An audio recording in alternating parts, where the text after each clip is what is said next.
Ever wondered what influences blockbuster box office numbers?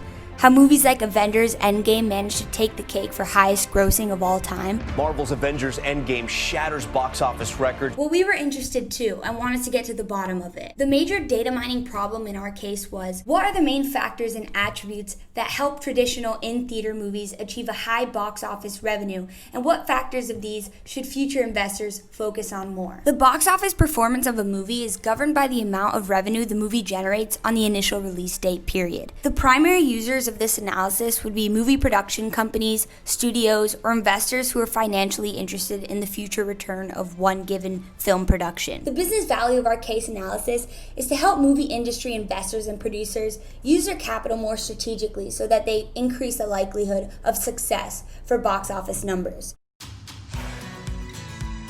So in order to solve our business problem, we gathered data from Kaggle, an online data science community. We used the dataset box office collection of top grossing movies and selected 4 out of 9 files in the dataset are relevant.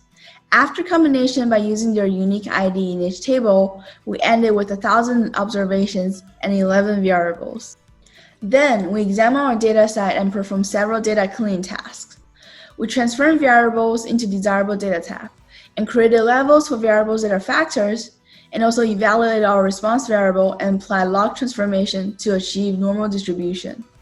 Finally, we ended with a dataset of 683 observations and 16 variables.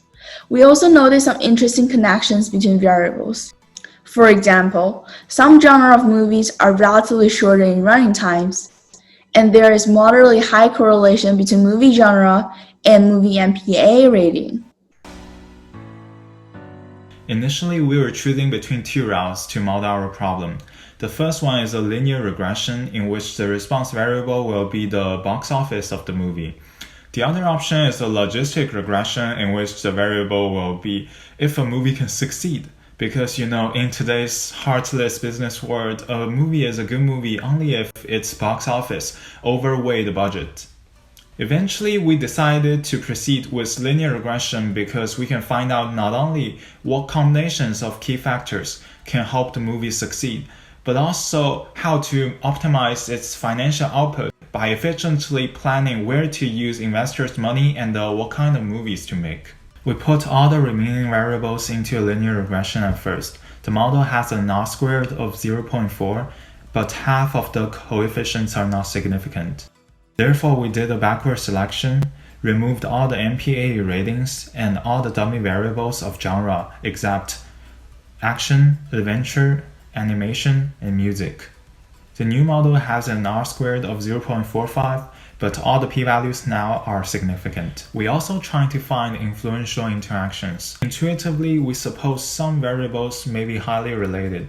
For example, if a movie is longer than usual, its budget should be naturally larger. Or if a movie is about adventure genre, it's about the story of data men beating little monsters, for example, then it needs a lot of special effects, so the budget should be larger as well. So we checked interactions between all the remaining variables, but none of them helped improve our model regarding accuracy of R-squared or AIC.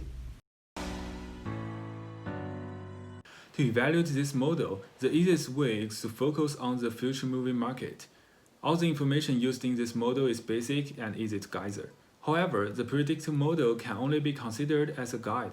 It's impossible to be the answer of how to make the most profitable movie. Why? First, after the data mining process, only 7 variables left in the final model. Some other important variables like the leading actors or the movie IP also need to be considered. Second, the dataset is about 1,000 top grossing movies, but in fact, not all the movies can reach such a high level, so this model might not fit all the movies. Third, movies in the dataset are from 1990 to 2019. Box office and budget are all in the nominal value, but $1 in 30 years ago and $1 for now are not the same story.